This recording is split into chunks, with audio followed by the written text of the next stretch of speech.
This building holds in trust the records of a nation.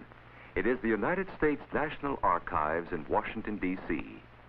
Here are preserved the documents most cherished by Americans: the Declaration of Independence, the Constitution, and the Bill of Rights, and many other records that explain the institutions and history of the United States. Through this entrance, with its broad steps, towering columns, and massive bronze doors, pass thousands of persons each year: students, businessmen, historians, and just plain citizens. It is a favorite stopping place for visitors to the nation's capital.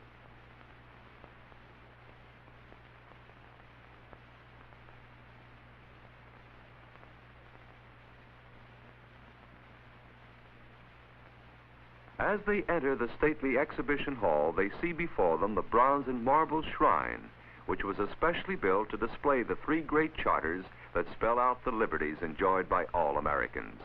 These historic documents are the Declaration of Independence, the Constitution, and the Bill of Rights.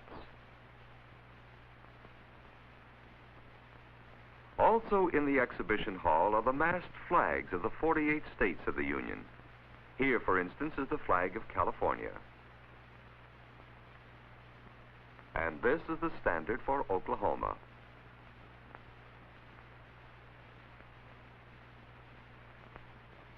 On either side of the shrine, in specially designed cases, are displayed documents concerning many of the important events that led to American independence, to the Confederation of the American States, and finally to the establishment of the Federal Union. These are some of the best-known papers of American history. Among them are the resolution moving for independence, introduced in the Continental Congress in June 1776 by Richard Henry Lee of Virginia; the Articles of Confederation, the nation's first constitution; the Treaty of Paris, by which Great Britain in 1783 recognized the independence of her former colonies. On the walls at either side of the shrine are two colorful murals. One shows Thomas Jefferson submitting the Declaration of Independence to John Hancock in the Continental Congress. The other shows James Madison of Virginia delivering the completed Constitution to George Washington, President of the Constitutional Convention. These murals, with their faithful portraits of the Founding Fathers, are the work of the artist Barry Faulkner.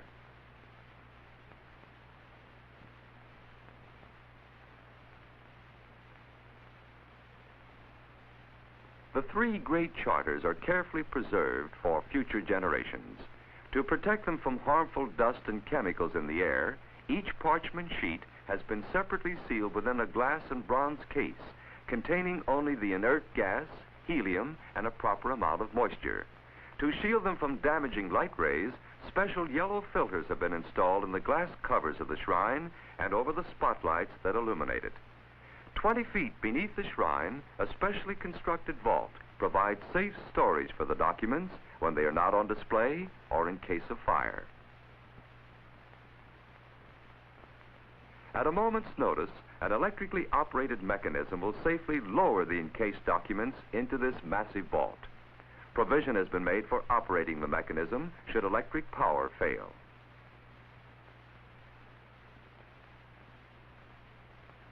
Thus, the National Archives has taken every possible precaution for the safe keeping of these historic documents. Here, the documents are being lowered by scissor jacks into the vault.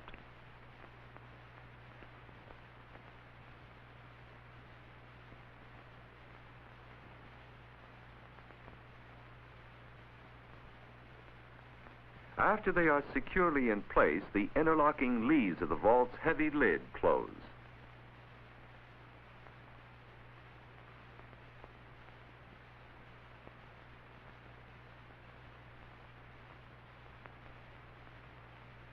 In a gallery behind the exhibition hall is installed the States of the Union exhibit. For each state are shown documents, maps, or pictures relating to its history. This exhibit is especially popular, for each visitor is eager to study materials on his own state, or perhaps on states where his forefathers lived.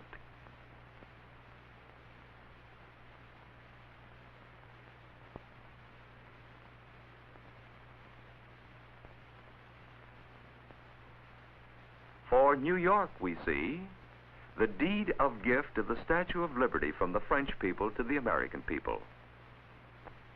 For Maryland, views of Fort McHenry, the fort that protected Baltimore in the War of 1812, and a report of its defense in 1814. Just after this, Francis Scott Key wrote the Star-Spangled Banner, the national anthem. For Florida, one of the many maps made when Spain held the land shows early boundary lines. Then there's the Treaty of 1819, by which Spain ceded the East and West Floridas to the United States for the sum of $5 million.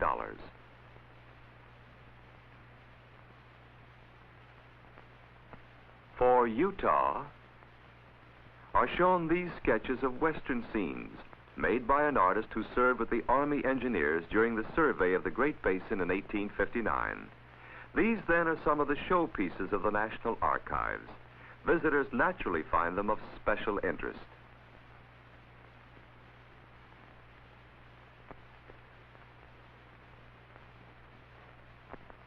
But showpieces, after all, are only a small fraction of the building's contents.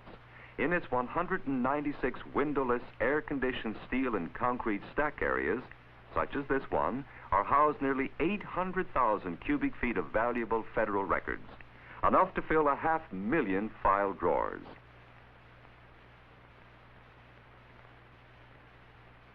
In these areas are kept the 1,001 kinds of reports, correspondence, journals, maps, claim papers, legislative papers, and the like that have been chosen for preservation from the great mass of records created in the course of government business since the birth of the Republic. These records of the nation's life are needed to protect the interests of the government and the rights and privileges of its citizens. Before records are placed in the stack areas, they are fumigated in tanks such as this one to kill insects and moles which may have attacked them where they had previously been stored, sometimes for many years.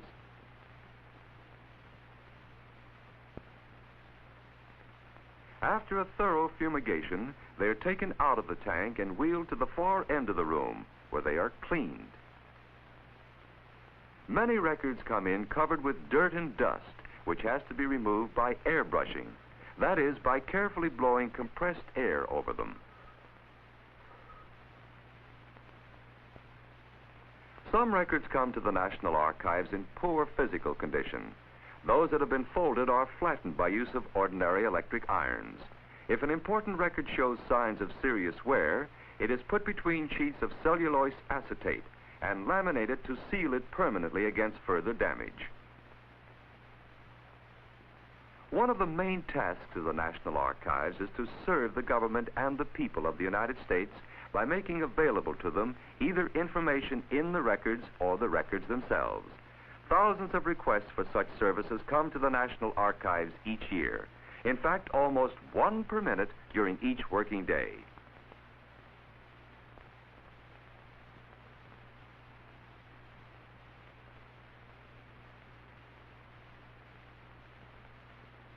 Trained archivists take these requests and search the records under their care to find the required information. They may have to hunt through ships' passenger lists, or veterans' records, or records of precedent-setting legal cases.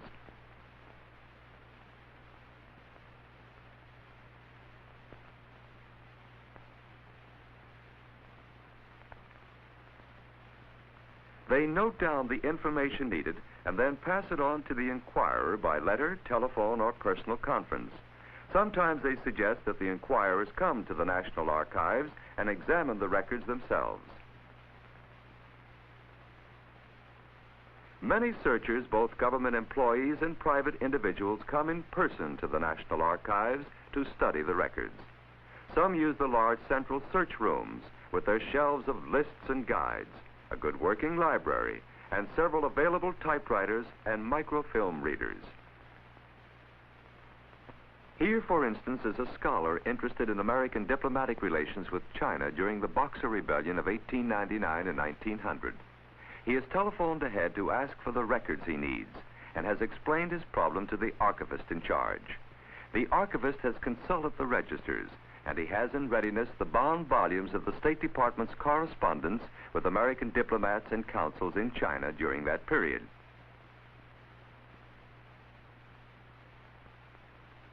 The searcher is much interested in this Chinese sketch. Depicting events of the Boxer Rebellion, it is one of several that were forwarded to the State Department by the American consul in Canton. State Department records indeed are among those most frequently used by scholars, both American and foreign. In addition to the many bound volumes of dispatches from American ambassadors and consuls abroad, these records contain treaties such as these, with their handsome bindings, ribbons, and seals.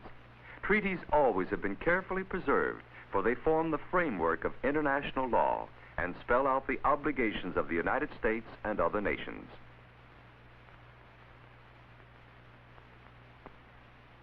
Among interesting old documents is this agreement made in Louisiana between the French and the chief of the Cherokee Indian Nation in 1761.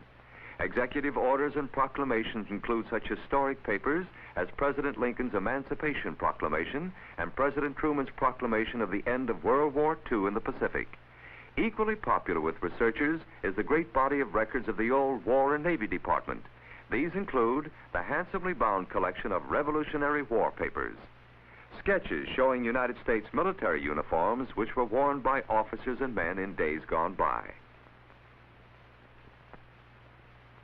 a World War I poster in which the Navy appealed to citizens to donate binoculars, interesting sketches in the journals of Commodore Perry's expedition to Japan in the 1850s, maps and plans of United States military posts such as this one of an old fort on Governor's Island in the New York Harbor.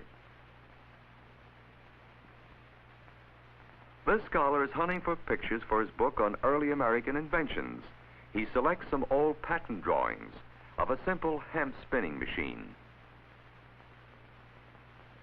and of early equipment for undersea divers to illustrate his work.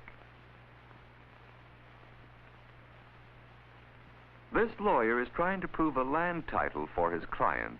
He may want to study papers relating to Spanish land claims in California, treaties with Indian tribes, or land entry papers of men who homesteaded in the West. Here in a wing of the search room is a woman who wants to trace her family history. In a veteran's pension application, she finds her grandfather's marriage certificate and an ornate affidavit that he had served honorably in the Civil War. Records in the National Archives are much used to protect the rights of individuals. Take the actual case of a young man who could not prove his citizenship. In fact, he could not even prove he had been born. His parents had told him that he was born aboard the Susquehanna, an American ship that was bringing the family to the United States. But their word was not legal proof. His congressman, however, referred the young man to the National Archives to see if the ship's captain had recorded the event. An archivist gave him the log of the Susquehanna, and in it indeed was the entry telling of his birth.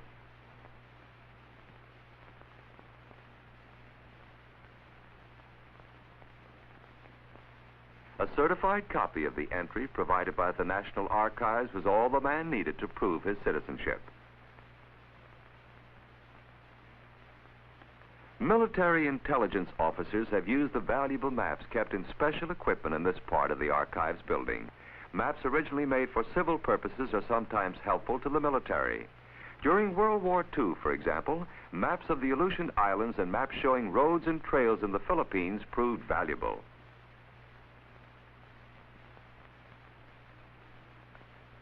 Among the millions of photographs in the National Archives are many of historic importance, and large photographs of World War II catch the eyes of servicemen. Especially noteworthy is the collection of Matthew Brady's famous Civil War photographs.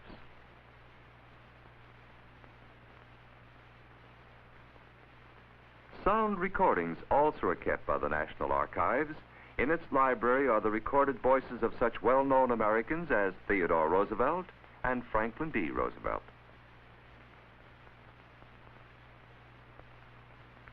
The principles for which we stand are the principles of fair play and a square deal for every man and every woman in the United States.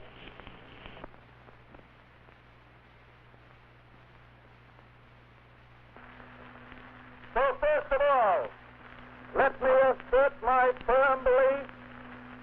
the only thing we have to fear is fear itself.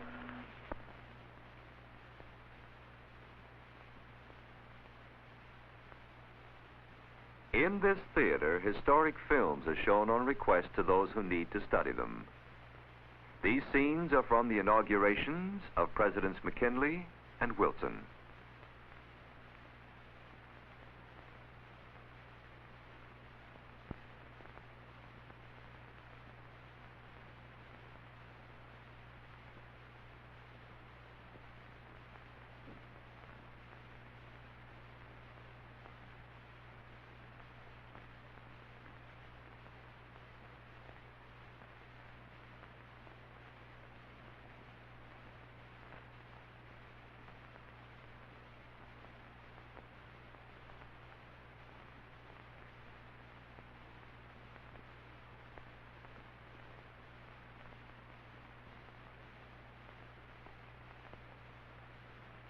This modern photoscience laboratory makes reproductions of archival materials either as microfilms or photostats. Here we see the making of a microfilm, a very small reproduction.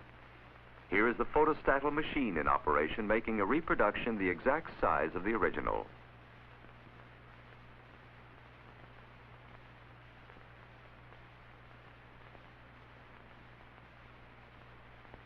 Records in great demand for research are printed or microfilmed. All of the volumes on this table are reproduced on microfilm rolls in 6 small boxes. And to those who want reproductions of the great documents of United States history, faithful facsimiles are sold at moderate prices. The Emancipation Proclamation, Washington's first inaugural address, and his Yorktown map are a few of the National Archives facsimiles. Charters of Freedom, a handsome booklet containing readable reproductions of the Declaration of Independence, the Constitution, and the Bill of Rights, is an especially popular souvenir of a visit to the National Archives. The National Archives is a custodian of the living past and a link with the unborn future. There is significance in the phrases, "Study the past," and "What is past is prologue." These are carved beneath the statues flanking one entrance to this beautiful building, in which are preserved the drama and romance of America's history.